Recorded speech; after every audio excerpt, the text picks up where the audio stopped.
These pufferfish arrive at the factory for careful inspection and processing.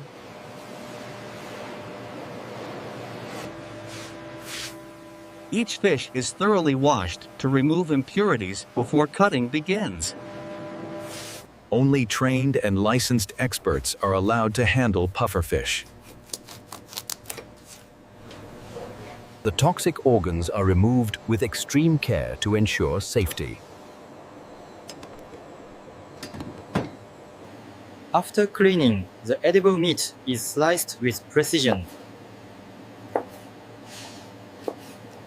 Every step follows strict safety rules inside the processing facility. Quality checks are performed before the fish moves to packaging.